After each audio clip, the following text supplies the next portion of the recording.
by next year, we're gonna get. Yes. Right. So the Persian period is only for the live view.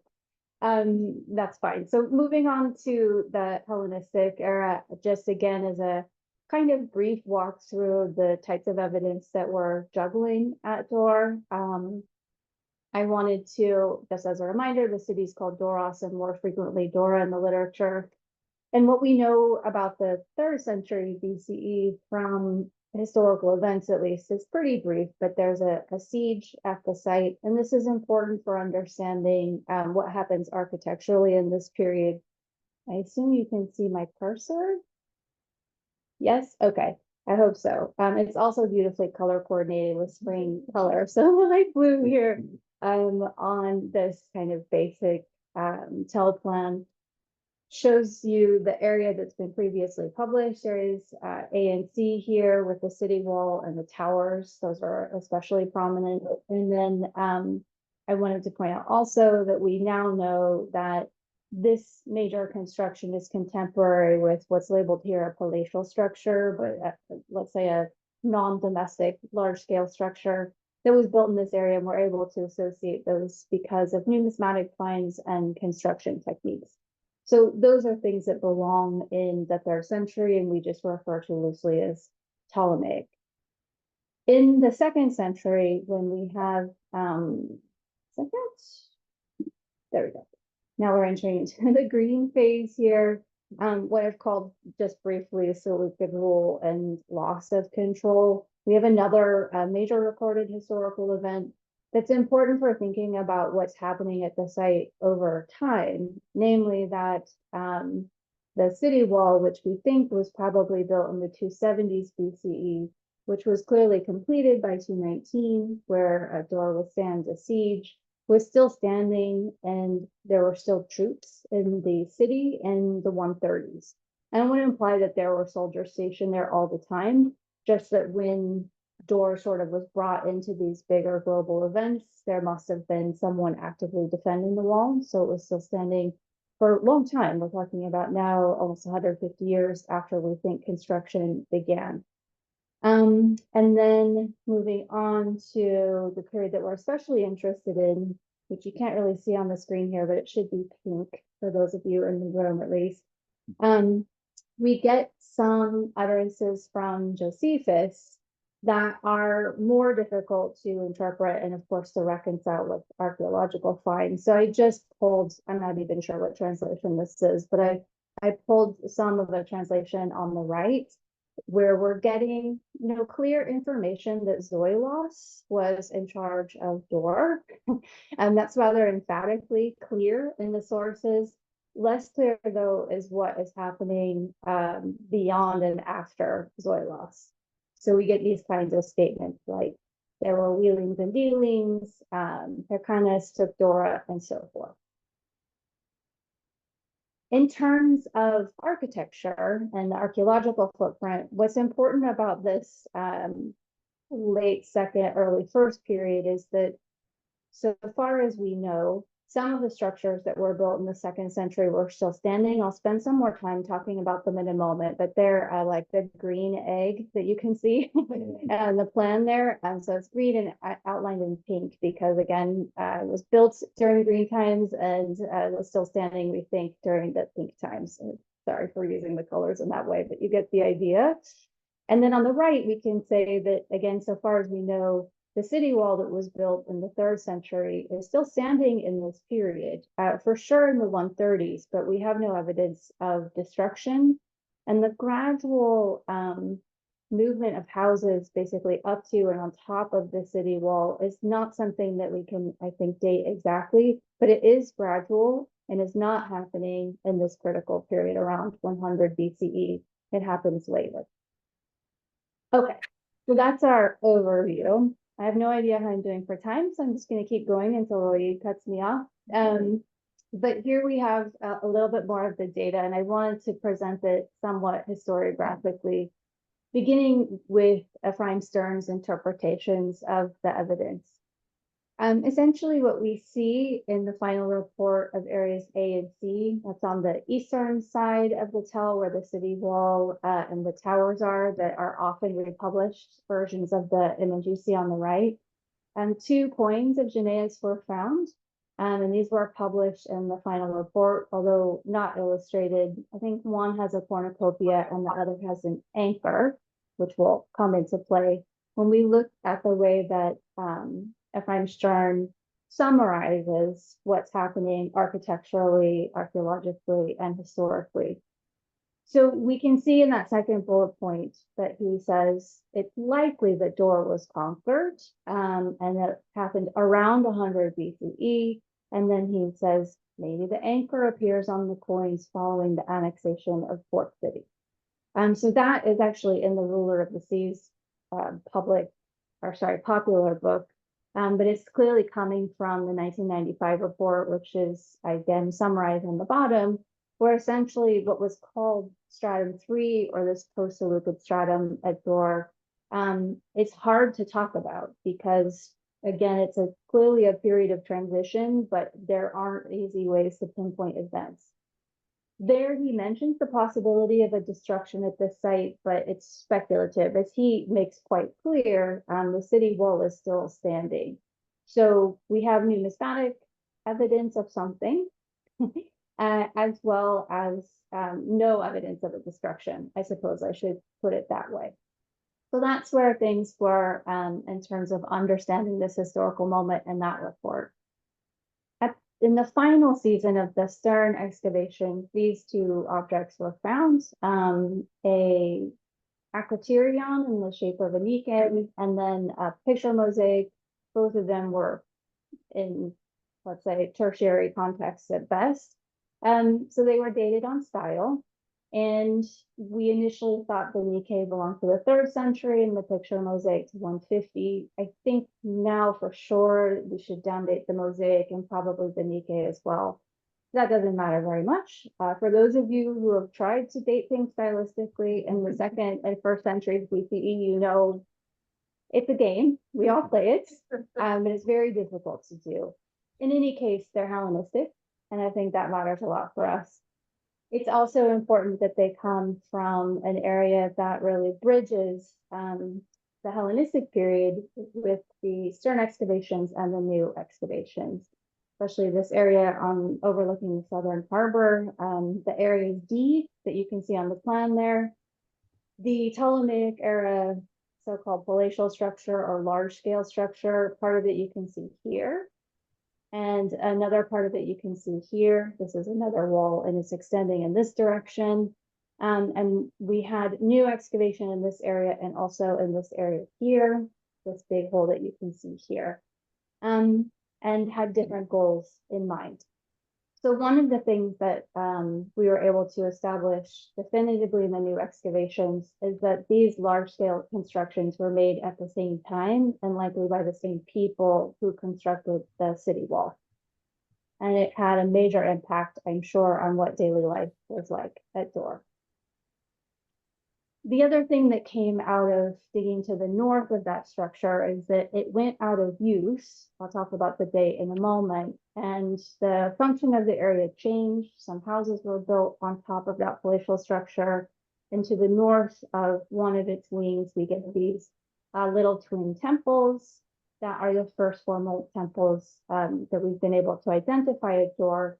So they represent a significant change in the function of the site. And you can see Elon Sharon made the model on the right, and he went ahead and downdated that Nike pretty significantly and stuck her on top of our little model there. That does not matter.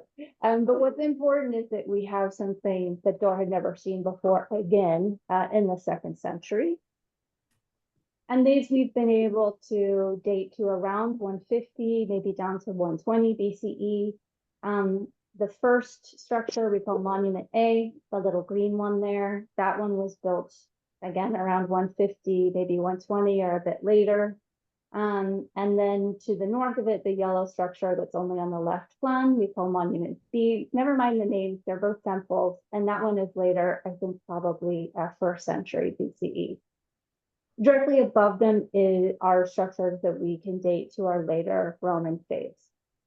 Okay, so pottery. This is a super slide coming from Barak Vivon, who in the new excavations wrote a fantastic master's thesis, really using one of these new areas and really carefully was able to show what's happening in terms of what we call horizons, but these phases within the Persian and Hellenistic period.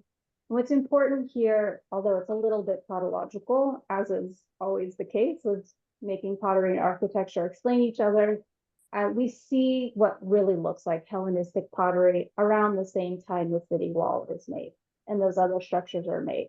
So there's a very clear change in what's happening around 280, 270 BCE. And we see the next horizon within the 2nd century, where we see the introduction, especially of new forms. I mentioned a casserole on the slide. We could point to the Aegean frying pan, one of his favorite shapes. So I'll highlight that. So something new is happening then. And then Horizon E, as you can see, begins sometime in the 2nd century and continues all the way to the end of the Hellenistic period.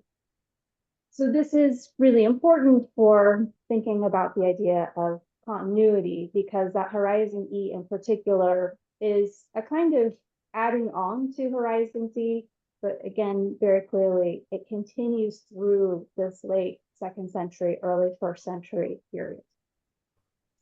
Okay, just 2 more slides. So when we're thinking about Hellenistic door, we can really point to 2 serious interventions in daily life in the architecture. One is that Ptolemaic era city wall and these large, whatever we want to call them, administrative structures.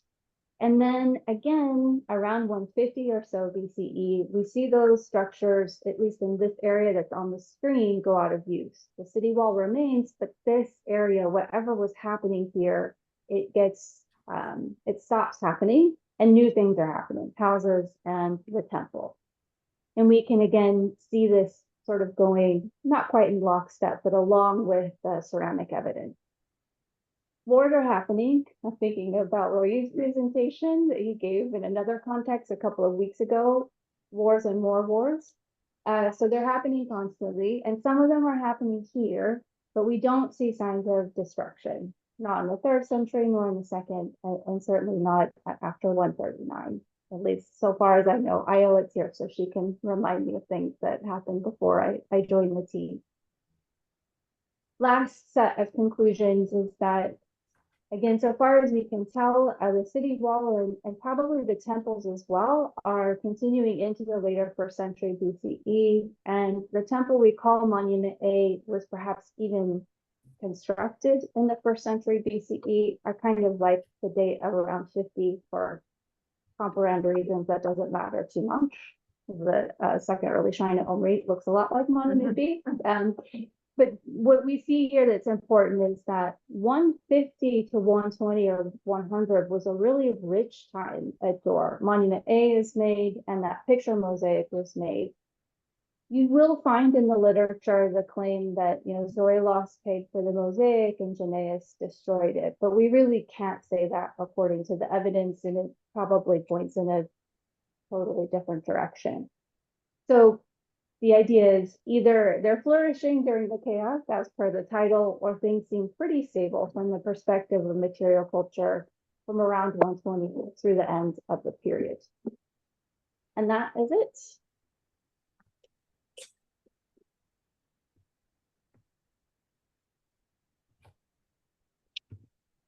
Thank you so much, Becky.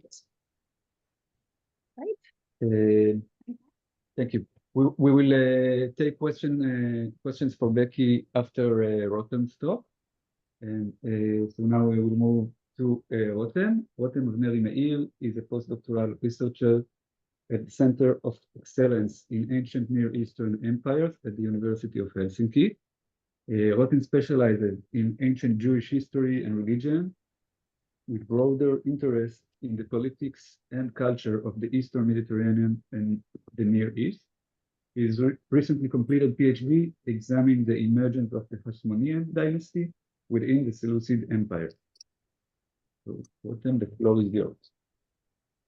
Thank you, Roy, and thank you everyone for joining.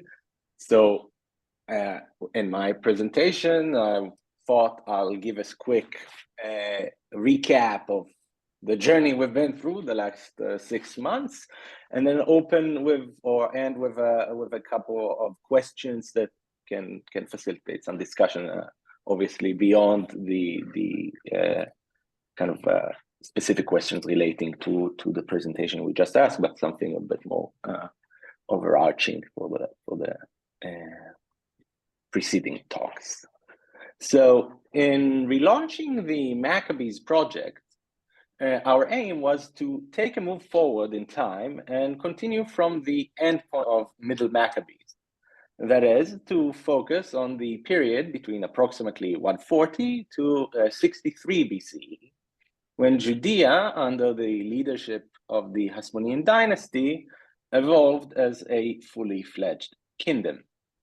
The transition of the Hasmonean dynasts from rebels against the Seleucid Empire to rulers of their own expansive state is a complex process that demands thorough explanation and attention to its impact on local identities and ways of life. The rule of the Hasmonean dynasty offers a unique glance into processes of state and identity formation in the ancient world, well framed within the mid-2nd to mid-1st centuries BCE and centered on Judea and its surrounding regions. The Hasmonean kingdom left behind rich historical accounts and abundant archaeological evidence. Following a pivotal Middle Maccabean moment, the Hasmonean dynasty solidified its hereditary hegemony in Judea and began expanding its sphere of influence and control across the southern Levant.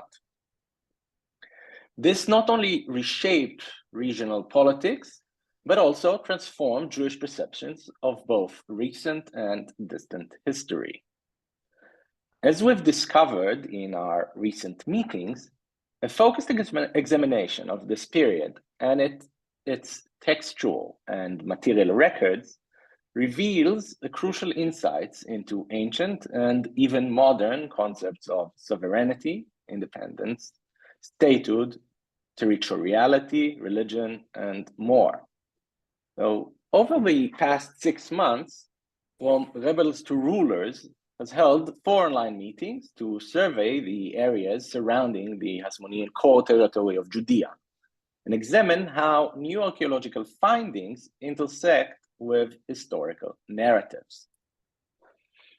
We began with a detailed look at the Galilee, a zone of particular interest in the study of early Judaism, where archaeological finds are often interpreted through the lens of either confirming or refuting the presence of Jews and the Judaization of the region.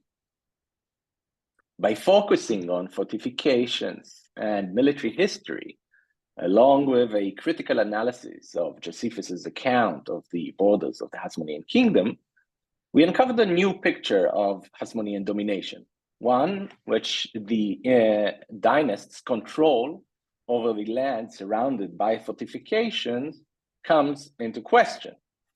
Thus, these installations can be both markers of power toward the outside, but also internal weakness. From there, we move to Idumea, in a sense, a natural counterpart to the Galilee in examining Hasmonean expansion. However, as opposed to the Galilee, Idumea had an inland urban center, Mareshah, and seemed like a growing power at the beginning of the 2nd century BCE, definitely surpassing Judea and Jerusalem. Our historical narratives suggest that this flourishing and developed area was taken over by the Hasmoneans in a campaign that even involved forced conversion.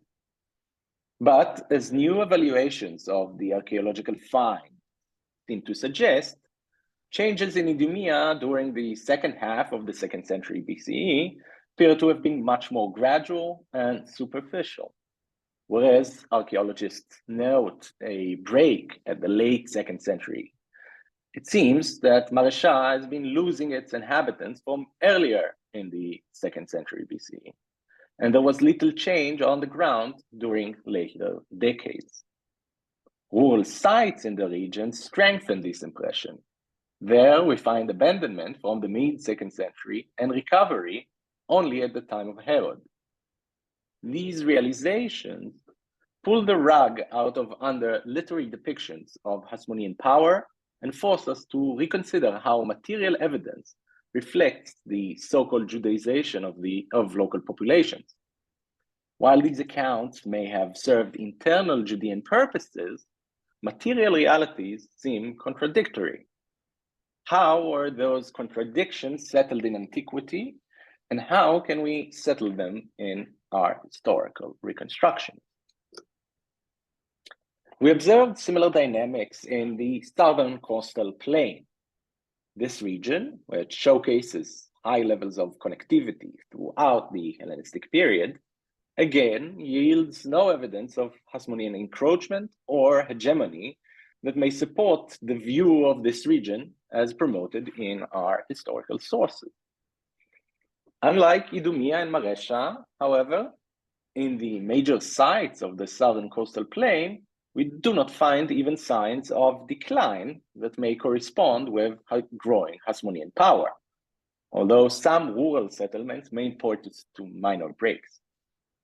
While geopolitical changes during the 3rd and 2nd centuries may have affected the coastal cities' political status in the strict sense, that is, their autonomy or imperial allegiances, in the mid-2nd century, there seems to be a large level of continuity in population, building, and commerce, with no signs of Hasmonean control.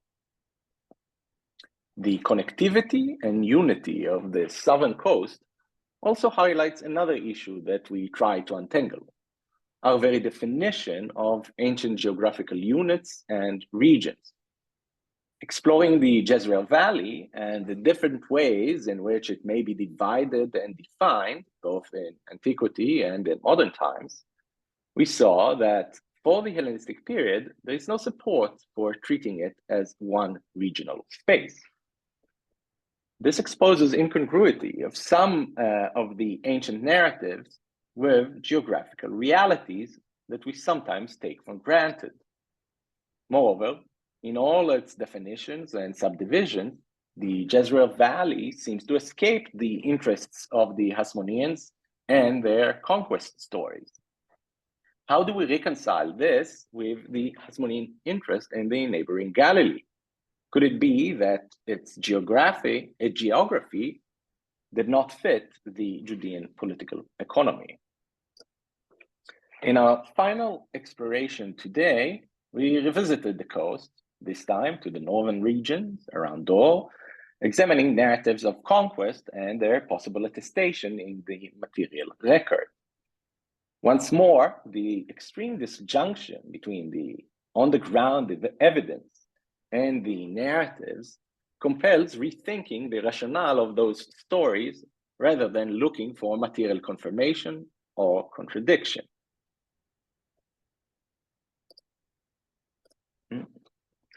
I believe that taken together, meetings raise several interconnected questions with which I would like to open our discussion. But perhaps I should begin with a general remark. One overarching theme that emerges from all the regions and sites we explored in the last 6 months and their connection to the Hasmonean dynasty is the need for rethinking the notion of territory in this ancient context. Political theorists and geographers like Stuart Alden have exposed how territory is essentially linked to modern definitions of the state as a power container, and propose we view territory as a political technology and a mode of spatial social organization deployed in different ways in varying historical and geographical contexts. As our understanding of the Hasmonean state has shifted considerably in recent years, and is today firmly grounded within the world of imperial elite politics and interpersonal relationships, so must our understanding of the relationship of this polity to terrains under its direct rule or surrounding it must change. If we begin to look at this polity from the standpoint of interpersonal, dynastic, and elite relationships, both with imperial powers and within Judean society proper, then also Hasmonean territories need to be conceptualized not through spatially defined territorial zones and uncontested administration, but through networks and nodal points of local elites and small administrative centers and processes of producing territory. These dynamics may illuminate Hasmonean power within Judea and its close surroundings, while simultaneously explaining the dynasty's inability or unwillingness to stretch out toward the immediate coast or further afield. So in light of this, I propose we begin our discussion today by asking first, what does archaeology, and especially the evidence or lack thereof of Hasmonean conquest and control, tells us of the dynasty's relationship with, or perception of, urban centers and populations, as opposed to hinterlands, as it is expressed in literary accounts and archaeological records? Does the coast serve as a rule or as an exception? And could we distinguish between inside out and outside in views of the Hasmonean state? Second, we understandably tend to view the southern Levant during the heyday of the Hasmoneans in light of the dynasty's origins in a struggle against the Seleucids, that is, through the lenses of independence and autonomy. And again, as Seleucid power has been conceptualized anew in recent years, also affecting the way we view Hasmonean hegemony in the region, in particular the ways in which cessation and separation from empire were seen as dynamic mutual processes. So, how could we start integrating these insights into the analysis of material remains, and especially those that might point to conquest and change of political rule, while taking into account the effects of empire and the region's post-imperial condition, acknowledging the presence of other imperial forces in the area, like the Ptolemaic Empire, and the borrowing of imperial repertoires in Hasmonean ideology. Lastly, and a more general and conceptual level, how do we deal with destruction, both in archaeology and literature, and the way it informs our historical reconstructions?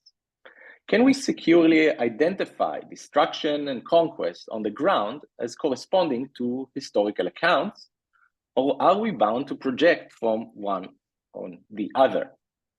So thank you, and we look forward to the discussion. And I'll maybe stop sharing. Thank you so much, Rotem.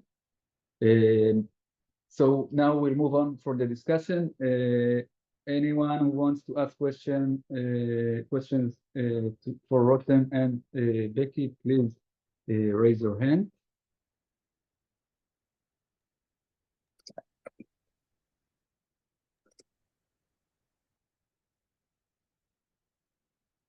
Okay, I have a question for Becky.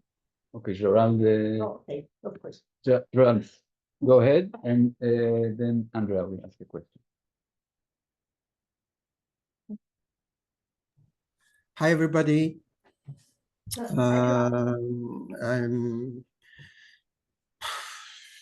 I don't know what to say for the absence. In the Ptolemaic period, except for the main harbors, where of course there was change and imports and everything, the rest of the land is empty. I mean, is empty of specific finds. The same for the Persian period.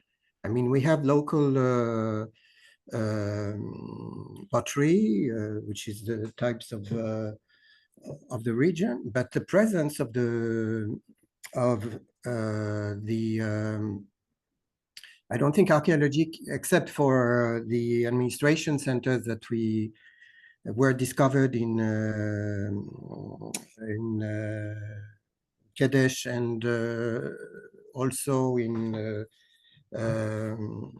Beit Zur.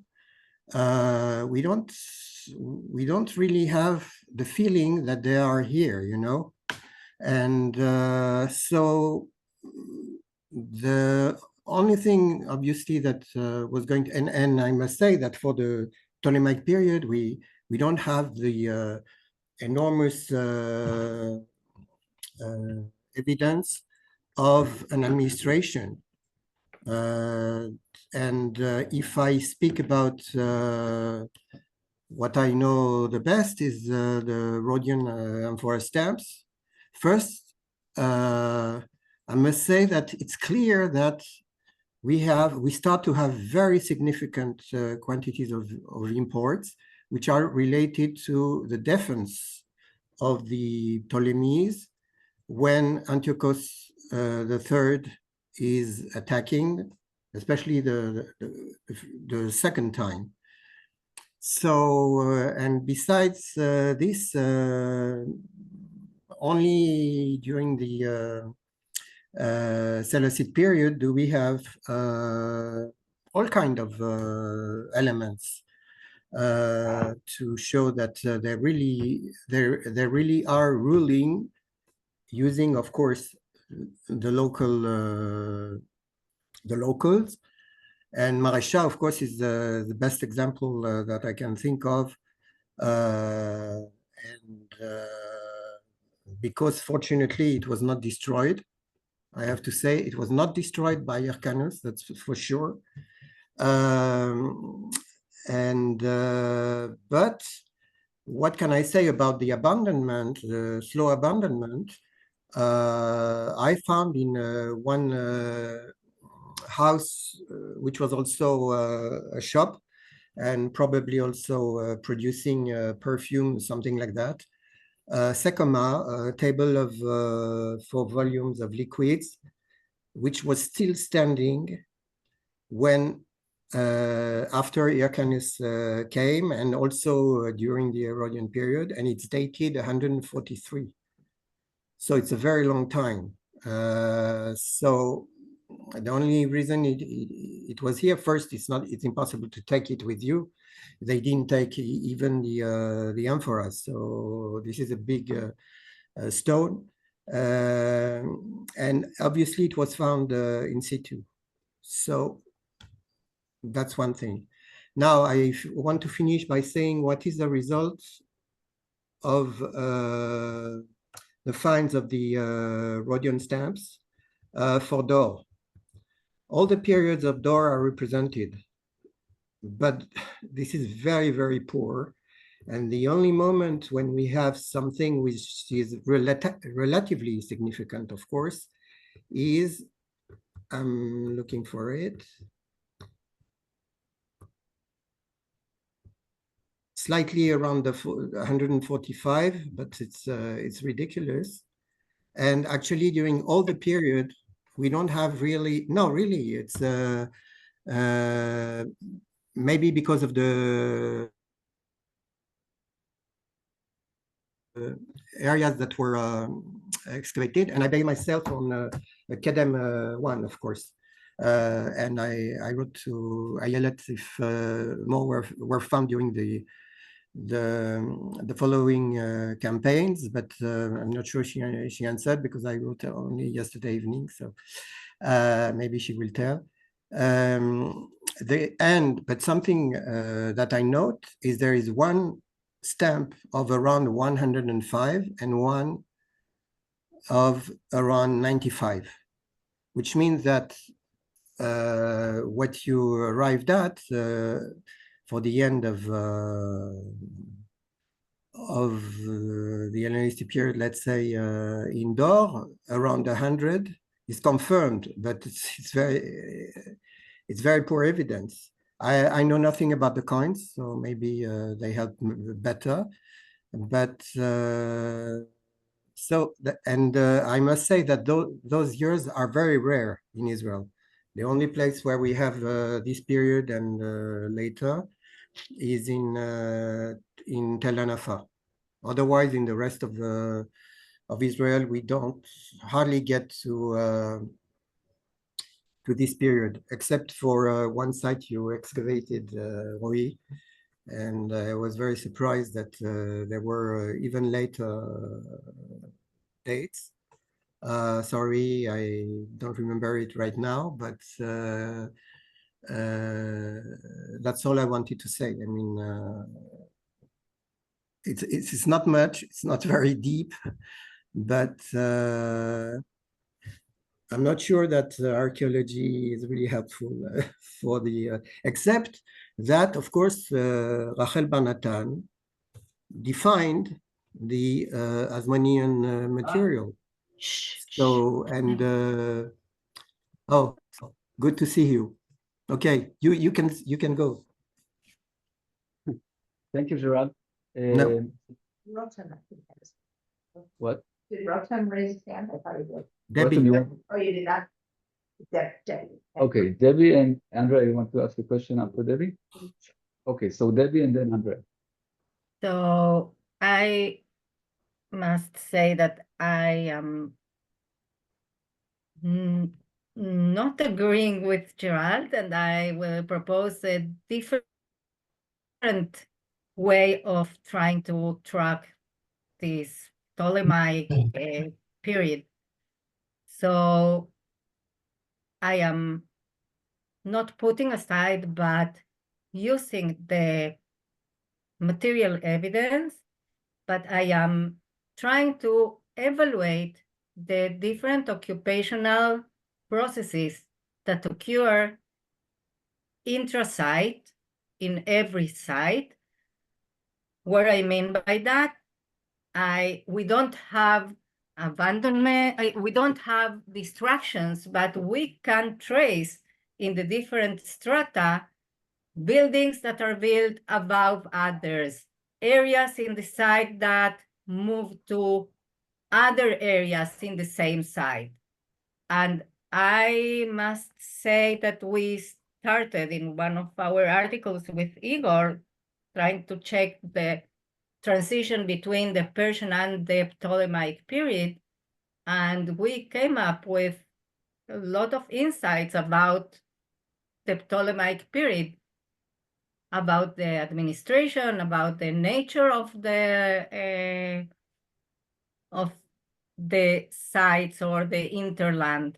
So I am not so sure that we don't have evidence. We just have to make a shift in the way we are seeing the evidence, and we are evaluating other criteria than amphoras or numismatic. For example, if I have a kind of, in Azekah, we have a kind of public buildings that had a lot of silos, and we had in all the sites around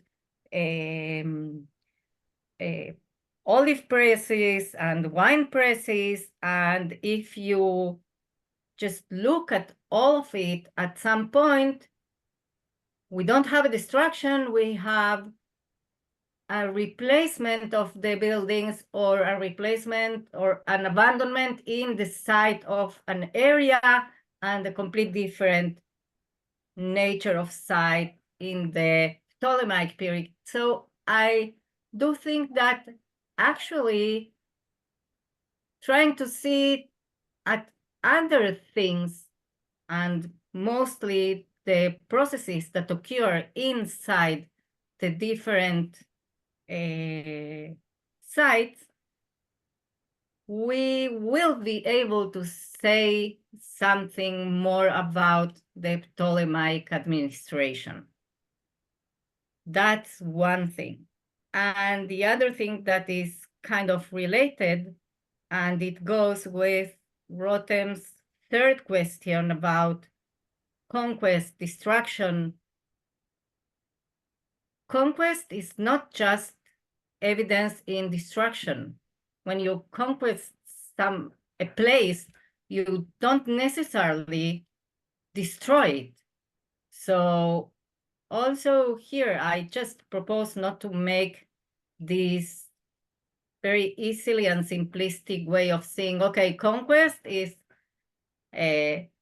equal to destruction. It's not, and we can see that, again, the different processes that the sites have as part of the way of seeing conquest. So one of the questions that Andrea did when we were talking about Idumea, she asked, okay, so if there are no distractions, is this really a conquest?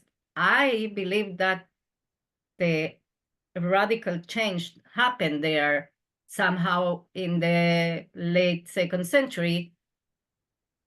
And I think this occupational change is actually evidence of conquest without being destruction involved.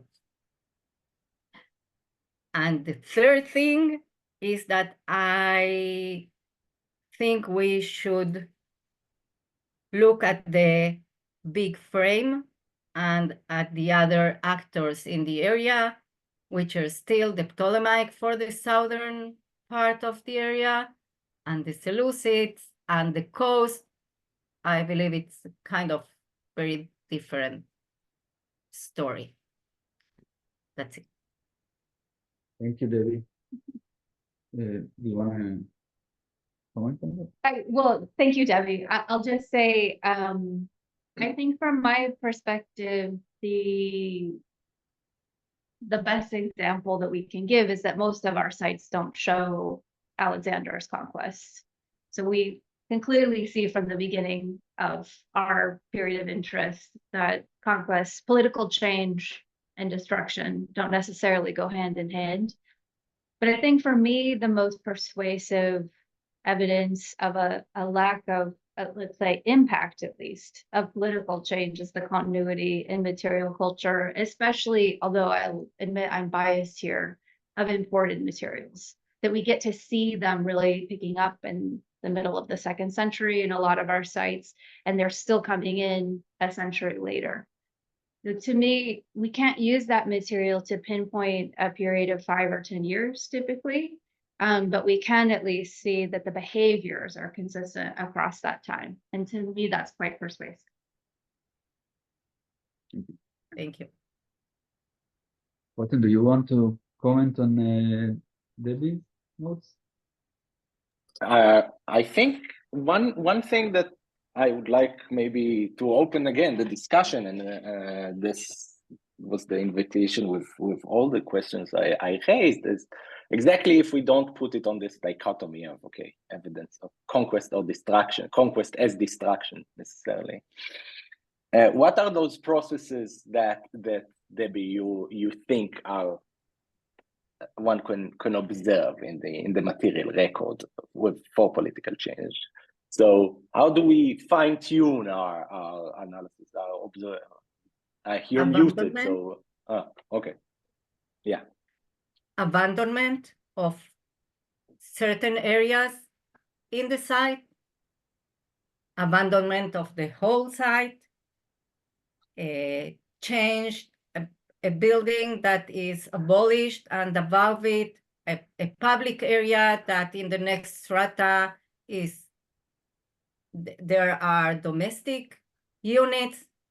All these changes also can, if you put all of them on a map and you just analyze them in a more regional way, you can track some path that can show you a conquest. Mostly, I believe it has to do with abandonments that are not necessarily destroyed. This occur after a destruction. We see a lot of abandonments without any evidence for destruction.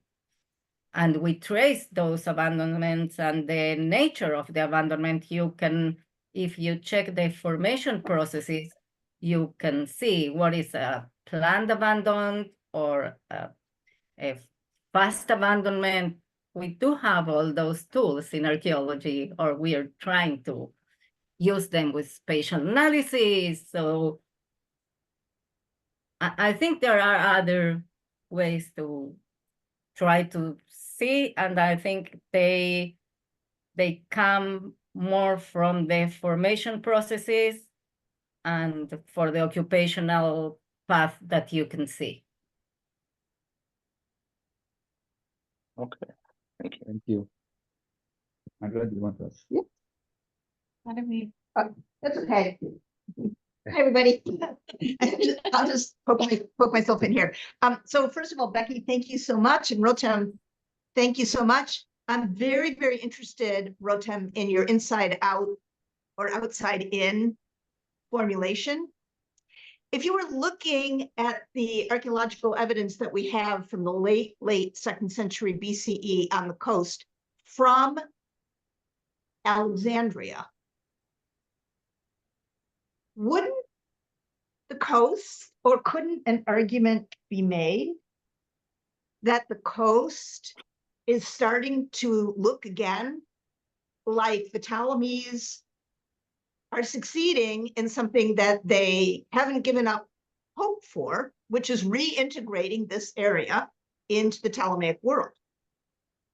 So, Alex, I'm interested in your reaction to Becky's remains. So Ashdod Yam, the part of it anyway that you presented to us last time, has a very different trajectory than Dor, but maybe Dor was a more important harbor, a more high-functioning harbor. Maybe its proximity to Ptolemais made it so. You sure do get a lot of pottery that comes down from there, it looks like.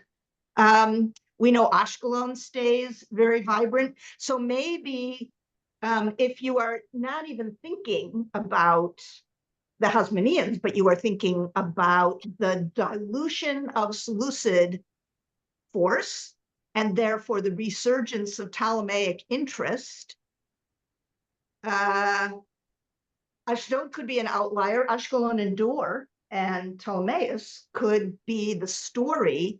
And what's happening in Idumea, those abandonments, those people can be moving to the coast. So I'm very interested in our, Alex, you responding to that, and also Rotem and Sylvie and Noah as historians. I'd love to hear your take.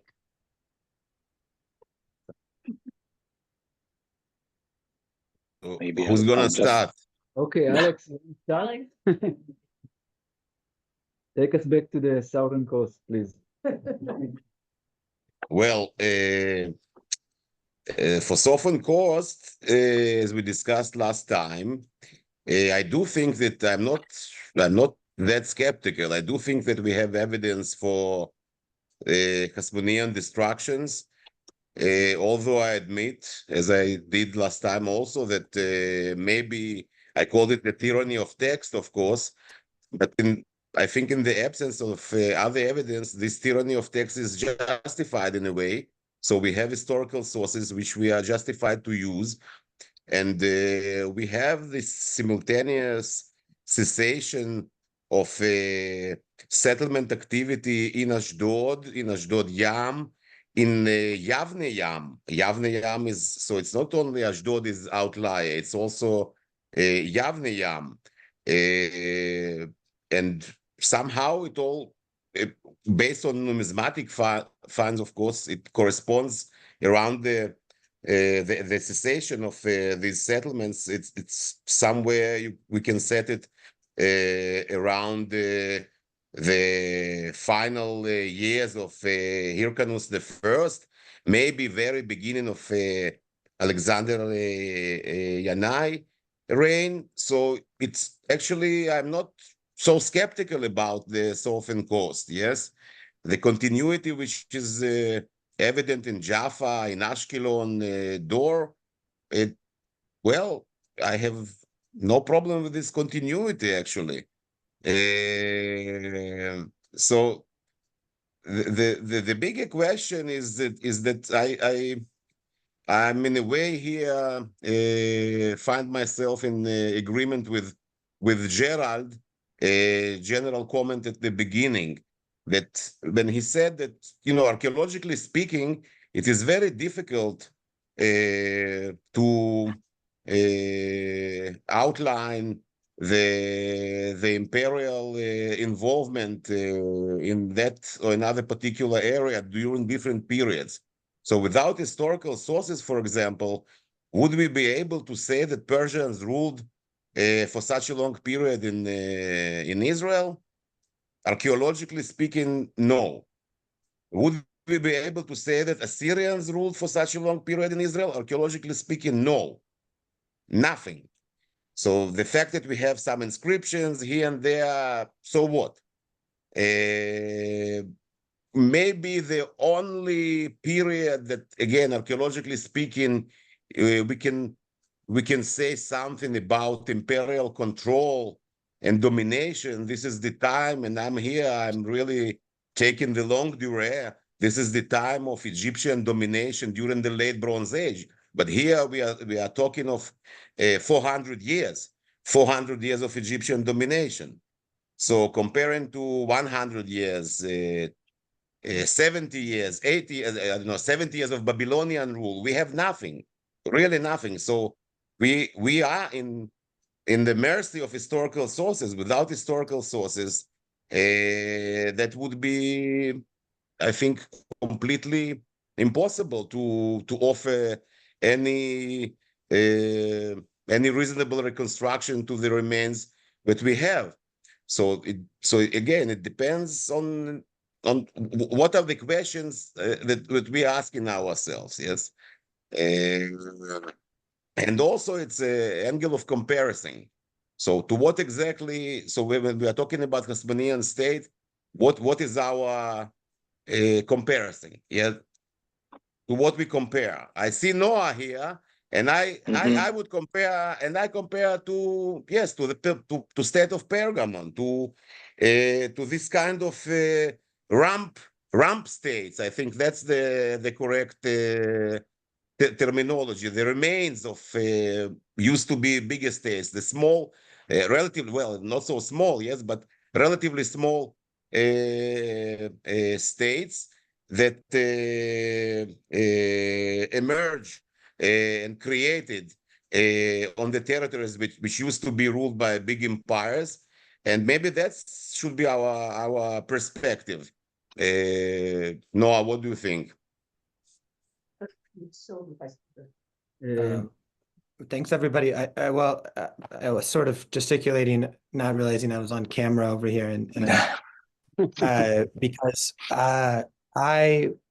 Alex hit on I got excited by the question. What is the comparison? Because in all this these beautiful comments and this fascinating archaeology, and I really am also befuddled, like how to marry the two, and very intrigued by these questions of territoriality and sovereignty. Rotem is bringing, and I'm open to that it's not archaeological visible to explore those questions. But when it comes to what do we expect them to do, and like what is the point of comparison, two quick things came to mind for me. First, the urban bias that we still have in archaeology.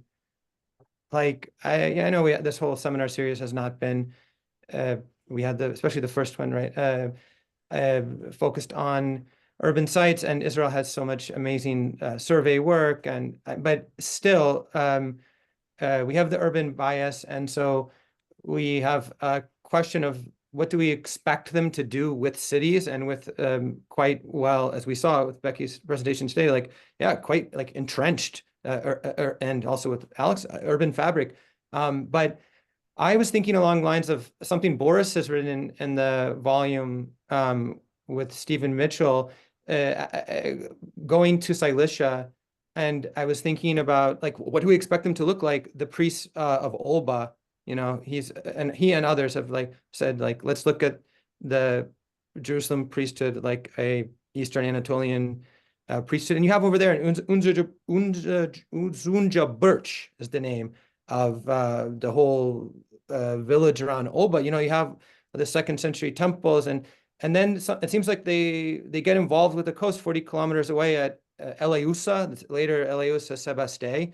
And apparently to find the Oban priest, like you don't find them in the archaeology, early archaeology of this little new foundation on the coast, Eleusa, but you do find like them on these huge towers. There's this phenomenon of the monumental towers that the priests place their names on and project their power. So it just shows me that maybe we should be looking for the Hasmoneans to express themselves in a different species of monument or material evidence, and kind of looking for urban monumentality as a dead end. I hope that helped.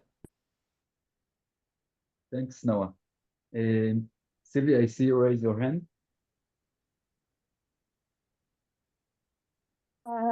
Yeah, so it's not a follow-up because I still need to process what Noah's just said.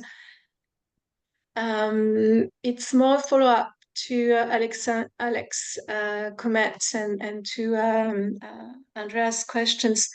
So first of all, Alex, you're absolutely right that the empire is not necessarily visible and tangible on the ground. We still need to remember that, as far as I know, I'm not an archaeologist, but the Hellenistic empires are usually more visible than the Achaemenid and earlier empires on the ground for demographic reasons, first of all. So the reservations you have about the Neo-Assyrian and Achaemenid period may not be entirely relevant for the Hellenistic period. So that's a very general comment, of course. Now, I was regarding Andrea's challenge to historians and looking from the coast. I'd like to go back actually to the volume on the Middle Maccabees in Galilee. So there are two comments I want to take from there. First of all, Alex, what this volume has taught us, or at least those who wanted to be taught something, is that 10 years, a gap of 10 years may be very significant. So of course you have, eventually you have Hasmonean presence there. The question is whether they conquered a region or directly, or rather they resettled a region that had become totally empty in the decade before they got there. And then the historical reconstruction is completely different. So we know from the historical record that in the 140s and later, you have a civil war between the Seleucid parts of the family. We know from First Maccabees, and especially reading between the lines in First Maccabees, and Benedict Eckhart especially has done that, that you have many local agents on the field, and that you have sort of intertwining between alliances. We know that from Jonathan and from Simon, but apparently they aren't the only one to do that in this area at this period. That they can choose between several Seleucid contenders, and they fight for the Seleucid contender they're allied to, but they also fight for their own purposes. First Maccabees and actually also Second Maccabees, you really have the impression that the whole region is on fire. And I accept, First Maccabees explanation that all the neighbors, jumped on Judea because they didn't like the Jerusalem temple being rebuilt, that's one way of putting it. And if you don't accept this explanation, and I hope you don't, then you're left with a picture of everyone fighting against everyone, invading everyone, and you're asking yourself why. So if you bring in the civil war between the Seleucids into the picture, you start to understand that. So the question again is on each side whether the destruction you see is was done by the Maccabees, and we need to remember that the first Maccabees is totally Judeo-centric. So everything that is not done by them is out of the picture. But it's a question with whether, as a historian and archaeologist, you really want to take this narrative as a guide or try to widen the picture. So you have a destruction on your site, great. Beside the text, what makes you so sure that the responsible for the destruction are the Hasmoneans? Because again, if you have a 10-year gap, as we have in Galilee, it would be enough to say that, okay, the destruction was wreaked by one of the allies of one of the Seleucids fighting in the region. And after the region was empty or destruction was wrecked, so it was easier for Simon to use the Maccabee to conquer the region. So we still need to be very careful about the very refined chronology there.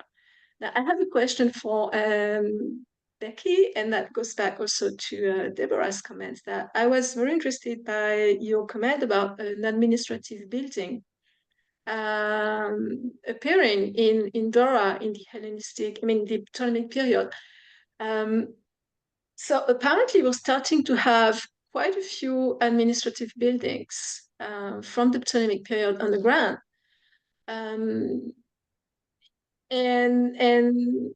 So again, did you think of comparing your structure with Tel Kadesh or with Marisha and with other administrative buildings dated to the Hellenic or the phases that are dated to the Ptolemaic period, and see whether we really have a pattern of a specific kind of building there, or am I taking things too far? And because we have these administrative buildings would go against what the historians think they understand from the two decrees, Ptolemy II's decrees, which we know on papyri, because there we really have the feeling that the Ptolemies used local leaders and local village heads as their administrators on the field, and that you didn't have and then the empire didn't change structures in a way that would be visible in the archaeological record. But then when we go to urban centers, sorry, Noah, but then we need the urban centers, or to administrative centers like Tel Kadesh. It seems that something is happening. So again, did you think, or did you already have the opportunity to make this comparison with other administrative sites or buildings which have been dated to the Ptolemaic period? I'm sorry for being long. No, there's so much to think about. Thank you. So certainly when to tell the shortest version of the story, the dating of that structure was exposed well before it was properly dated, because it almost entirely lacks floors. And it's full of Persian period pottery. So it took a long time to to be able to associate, to associate the structure with basically like the first Syrian war thereabouts. And that once we realized that, we had already been sort of looking for similar structures to the southwestern portion of that building, and we're not able to find it. Once we were able to understand the date, our understanding of the plan also changed. So just in really basic terms, the plan of the structure, insofar as we know it, which is pretty limited, does not look like any of the other structures. And we don't know what it was used for. So you have seen on our on one of the maps I showed, it said palatial structure. So we used to call it a palace with scare quotes around it. Then because of the association with the city wall, an administrative function seemed more likely, but we again return to a problem of archaeology. What does an administrative structure look like? It should have something administrative about it, maybe. So what would that be? You know, inscriptions, weights, or ceilings. All of those things would have been wonderful if we had found them in quantity.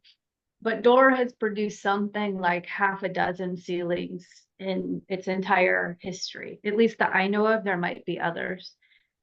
So the function of that structure is a bit up in the air, but we have started doing comparison work. It's just been quite difficult to even envision the size of the structure. It's smaller than Kadesh. It's probably 800, 900, I don't know. It's smaller, we think. 20,000 square feet. Yeah, I think we're probably 800, 900 square. So we'll see. I mean, it's a work in progress. But I'm not sure that we're going to be able to pin it down. We're kind of back in one of these situations where we can merely suggest and point to perhaps, you know, an emerging picture. But if we are correct in assuming that local actors are primarily in charge of administration, it would probably make some sense that the structures look different. And I'll just say as an addendum, what we have at Dor is one structure that is very clearly contemporary with the city wall, and then a second structure is built against it. So they're at least stratigraphically separated. They were probably used at the same time, almost certainly. But that second structure has a different construction style, and again, might be pointing to a more local intervention than one that's more imperial. I hope that's helpful. It's a long way of saying we've looked and I'm not sure. Thanks, Becky. Amit, you had a question? Not a question per se, but I do have a follow-up for Noah's comments about how we see, let's say, political power archaeologically in the Hasmonean period kingdom.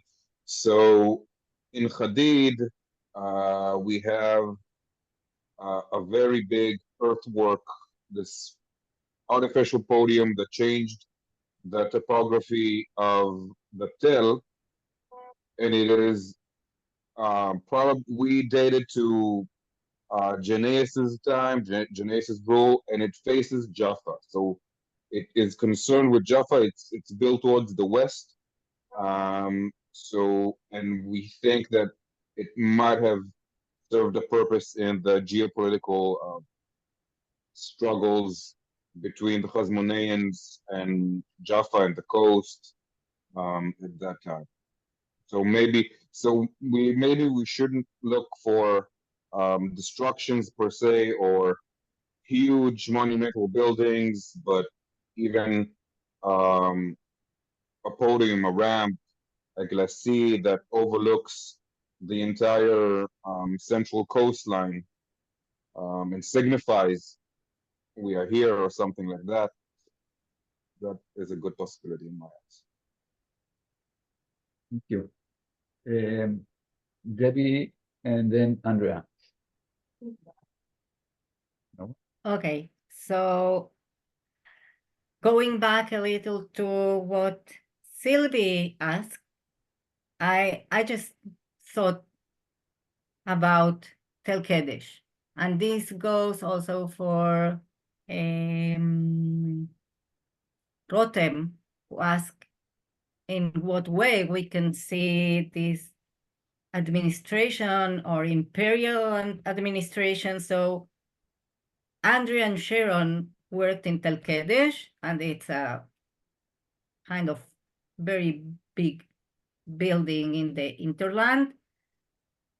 So you can leave it as a very big state in the hinterland, and you can, from there, go a little farther, which is what Andrea and Sharon did, and then they were able to reconstruct the economic administration of the area based both in the kind of building they have, in the material evidence they had, in the kind of contents that were found in one of the storage jars, which linked it to the Egyptian width.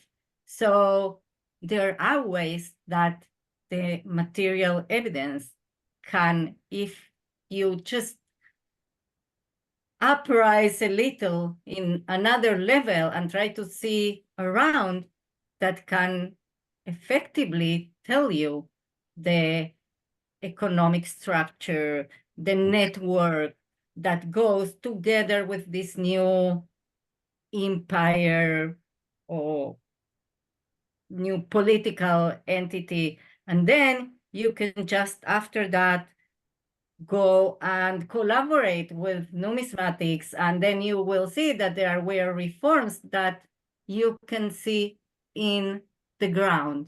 So I think that we don't have to say, okay, this is what we can say, and that's it.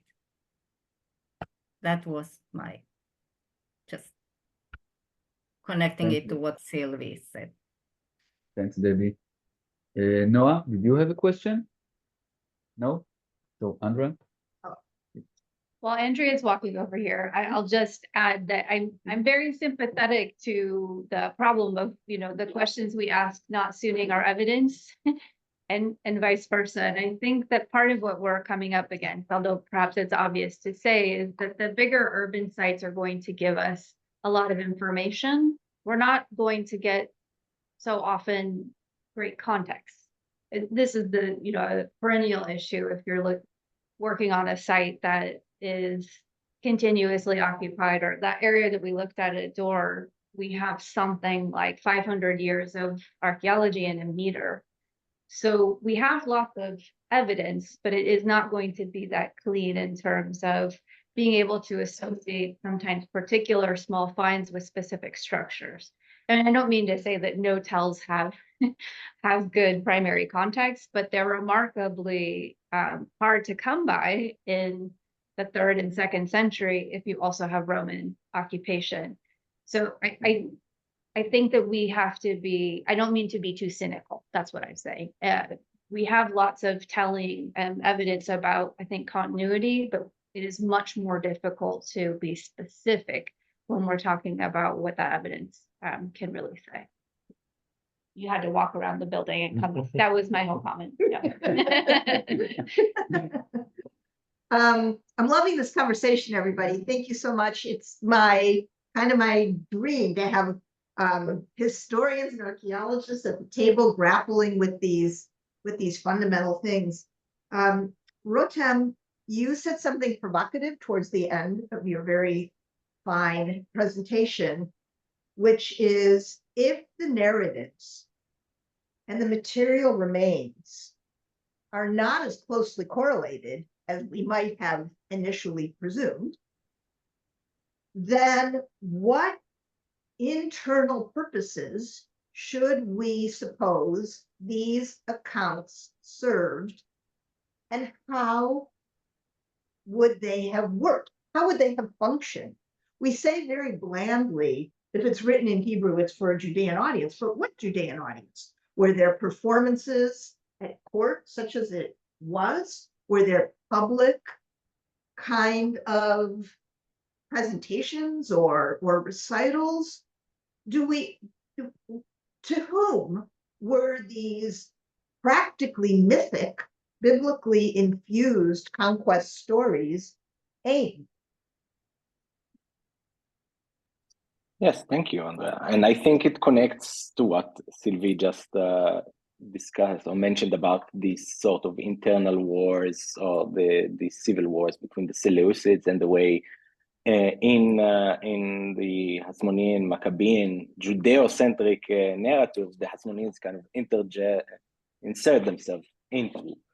And once we understand or read between the lines and start basically separating between what may have been general turmoil in the region and then noticing the roles that these local big men take for themselves, then we need to really start thinking about the function of the real, very internal, limited function of some of these narratives to begin with, as they might have only functioned within very narrow circles of these Hasmonean alliances that Benedict starts to kind of outline. This was the way in which these sort of alliances were made or reinforced and validated via such narratives of conquests and destructions that may have not been the doing of these specific actors, but were agreed upon between these agents. I think this is the way we need to start looking at how some of these texts function, or some of these depictions function in a world in which there is very limited correlation between the facts on the ground and the narratives. It also connects to exactly this outside in, inside out perspectives, where that I think, and Amit now mentioned it, we saw them today with the Northern Coast area, but really we began with them with Roy's talk, to whom these fortifications are addressed, whether toward the coast, as Amit suggests, with the ramp in Hadid, demonstrating we are here, or inside, defining a Hasmonean and in this sense creating a Hasmonean territory that is very limited, is very enclosed within these supposed borders. This is, and creating this container that did not exist before. So I think this is the sort of balance we need to see, because I'm not sure they're always projecting to the outside and saying something very, very powerful. And to add to that I think with what we see on the coast, what we see with urban centers, and this sort of urban bias, or the urban bias, the anti-urban bias of the Hasmoneans themselves, the directionality of the entire polity is different than what we kind of are prone to thinking. I think that we are very much looking to on this area from the coast inside, from moving from the hill toward the coast, but not looking towards what to me seems more reasonable in the case of the Hasmoneans, very much looking inside from these supposed borders or marginal areas, looking inside towards Jerusalem, for example. Thank you Thank very, you. Sylvie very much. has Yeah, her hand up. I will just take over Roe's role there for a second, because I'm sitting in this chair, to say Sylvie and then Alex. You know,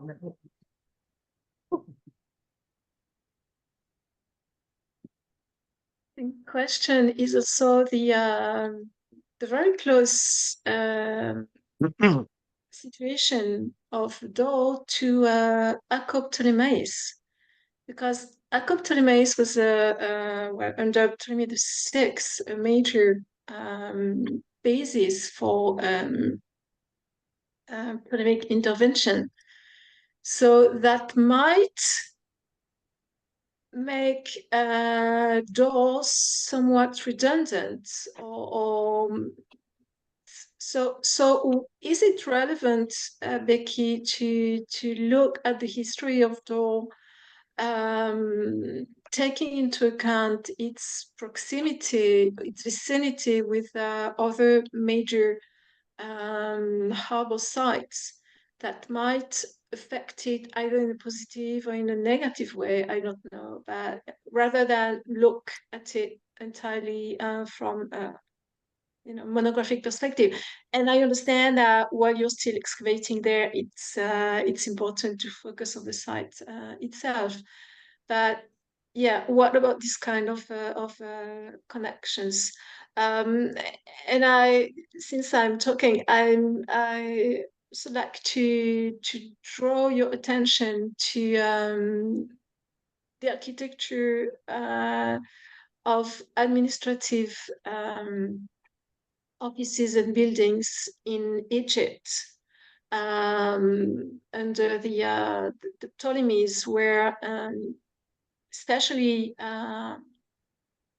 in the late 3rd, 2nd century, it seems that some administrative structures were built within the temple precincts, and usually they are located against the walls. So that I don't know whether that would be a pertinent parallel for your structure, administrative building built against the wall, but perhaps it might be interesting to have a look at that. And Gilles Gore his book has now reached the 3rd proof, so I hope it will be out soon. He's tried to make the comparison between these archaeological remains in Egypt proper and sites such as Jerusalem and Mount Gerizim, where the Ptolemaic interventions are substantial. So question mark, but perhaps it might be interesting for you to have a look at that. Great, thank you so much. I will say that we have tried to look in Egypt as well as north and Lebanon and elsewhere to see if we can't find I guess some inspiration for thinking about the structure, but I kind of can't emphasize enough how unusual it is. The one that I'm just going for the sake of simplicity going to call Ptolemaic, we only really have two external walls. So the scale of it is impressive. We do have some internal features that have also been difficult to understand, but in the hunt for parallels, we're really limited by not just the exposure of the structure, but what is preserved. It's really heavily robbed. And the secondary structure that was appended to it is where we've put most of our effort in trying to find a parallel. And that has not yet been successful, but I will never give up hope, particularly because I'm publishing it. So new books coming out is the best news. But no, so far it has not been particularly helpful, but that's interesting too, right? We're getting information from the sort of lack of easy parallels as well. With respect to proximity to other sites, absolutely. I think at Dor, most of the narratives about why people stopped living at this site relate to the rise of Stratos Tower and Caesarea. It is a more complicated conversation regionally for exactly the reason you point out. There are certainly other harbors, and because most of the lower city of Dor hasn't been excavated. So we know that sometime after the wars all the time period, that people depend less and less on the city wall. I don't think individuals who resided at Dor were trying to defend the wall. I don't mean to imply that, but apparently troops are no longer periodically being stationed at the site.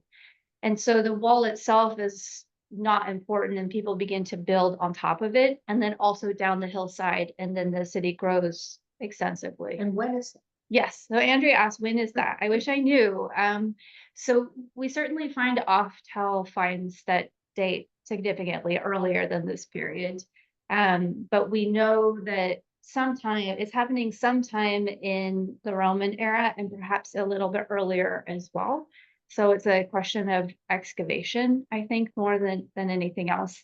There are lots of structures off the tell that can be dated earlier, but the growth of the city takes place later. And it's the lower city that lasts a bit longer. So the usefulness of the tell itself diminishes over time. So what's interesting to me about that is it doesn't really fit the narrative of redundancy, that Caesarea was so important, so people didn't need to live there anymore. It's just that people changed their behaviors in this case, where they lived. So absolutely, it's really important to look even from the perspective of wall construction at Akko. There's some interesting things that I think are happening there, insofar as wall construction is interesting. But it is pretty difficult to begin to build out narratives from there. But absolutely, you're right, it's worth asking those questions about elements of strategy, and then also how imperial powers, when they wanted to sort of seize control over these areas, even for a short period of time, in order to take up a position that was strategic in the coast. Thank you. Do we have more questions? Yeah, Noah? Yeah, I'm sure everybody wants to go. And just real quick, because I thought originally today was also going to be Gezer, right? I know that it's dealt with separately. And just that one piece of evidence that came up when I was trying to gather everything, like sticks out at me today with I'm very sympathetic to the idea that the literary sources are well, they're a form of symbolic violence in their own right, but maybe you could see the symbolic violence on the ground too. That Hellenistic epitaph that I brought in the Gezer article that had been excavated, that was upside down on a house threshold. It's all happening in the mid-2nd century BC. I mean, yeah, if there's in the next semester, if there's going to be a Gezer Day, something like that, I do wonder if we can't see the symbolic violence, or the real violence. In that case, it seems remarkable. But anyway, I just wanted to get an update also. So thanks for letting me put that in there. Alex, I see your hand. Let me just say quickly to Noah, you are correct, Noah. Originally, we were going to talk about Gezer. The pottery, such as it is from the Hellenistic levels of the gate, is spread over a quarter of my office floor right now, even as we speak. It's pathetic stuff. It was excavated in 1972, everybody. But yes, there will be stuff about Gezer next year, that's for sure. Gezer is real, and it's also symbolic. That's clear. The symbolism is quite tied in to the gate, which they knew was old, and they had a text. So whether we believe in the historical objectivity of all of these texts is immaterial to the reception of even earlier texts in the 2nd century BC. For sure, they took those texts seriously. So Gezer is symbolic. It could be a myth that Hadida was also part of the larger milieu of this outer kind of fortress Judea line that we might think of. Galilee was within what I started to kind of think of as fortress Judea. The Hasmonean state is a kind of fortress state, as it were. And what that means is that the coast is on the outside. So if Gezer and Hadid are crucial in that way, there's an inside and there's an outside, and that's the line. That's what it looks like. But we can explore all of that more next year when we talk about Gezer. Alex, I'm going to call on you. Yes, I just want to address quickly your very sharp remark about mythological, biblically infused. I think I cite correctly. Yeah, biblically infused campaigns. As a person who comes from Iron Age perspective, so I'm a sort of imposter here. Yeah. And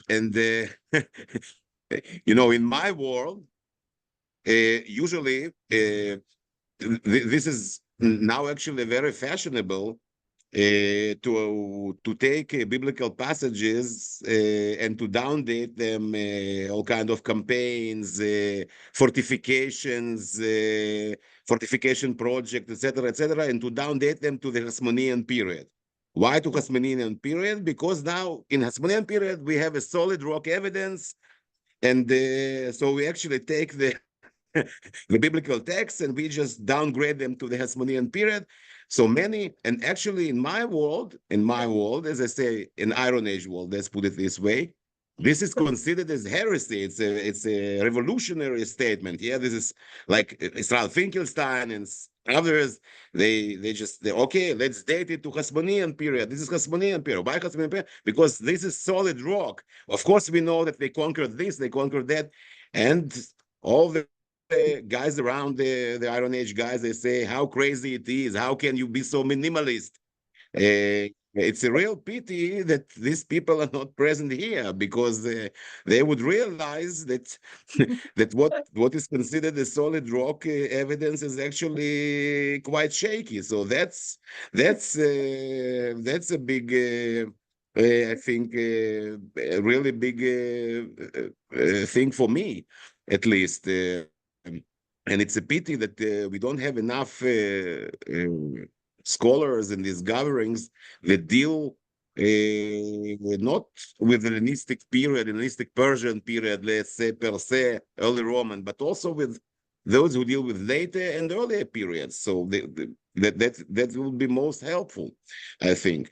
And in general, you know, I see outside, and it's also very interesting. I look at the faces here, very nice, beautiful faces, and great scholars. But I see Americans and Israelis. I don't see that much Europeans. And this is also a bit pity, because we have right now, actually, there are two very big groups that are running. One is the University of Freiburg with Zita von Reden and Peter Reich. So they got, I think, ERC or very big grant, don't remember TFK or ERC, about this comparative perspective of Hellenistic empires and the Roman Empire. And also there is a very big group now in Innsbruck, head by Robert Rollinger. And they just have conferences on a daily basis, I think, about comparative. I know, I'm exaggerating, of course, but on almost monthly basis, yeah. The comparative perspective of what is empire, big empires, small empires, what constitutes empire, etc., from China to Rome and Mesoamerica. And I think maybe this kind of perspective is a bit lacking. So we are a little bit singled out in our world, and too closed. And maybe it's about time to expand the borders of Judea and the southern coastal plain beyond even Egypt and Turkey, and just see what's going on in China and in India, etc. It's just I don't know, a wish, a remark, a suggestion. Yeah. Alex, thank you so much. I couldn't agree more. We need, I think, to raise our gaze. We need to look wider. We need to look out, and we need to rethink these terms. So as Rotem insisted to us, the very idea of territory. what does that actually mean? And as Sylvie elaborated a little bit, territory can be personal as well as physical. It can be a network of people. It can be conceptual.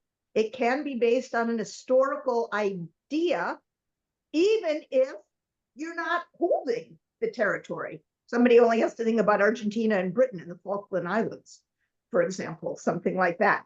So there are huge additional questions that all of these disjunctures that we have been identifying inspire us to interrogate, but that won't be happening right now because I think we're out of time, but some of them will happen next year, I am sure. So I'm going to turn it back to Roe so he can close this out, and thank you, everybody.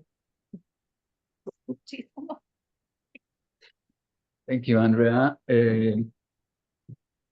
Thanks for all of you guys who joined us for this session and for the previews.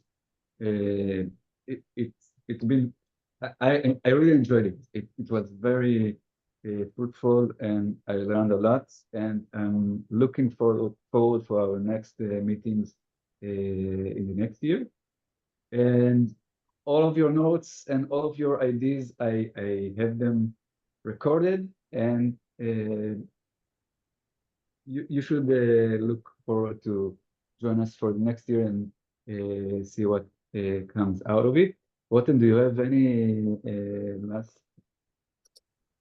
No, so thank you everyone for joining and being part of this, and yeah, we look forward to continuing this, maybe starting with Gezer for popular demand. Definitely. Bye everybody, thank you so much. Okay. Thanks.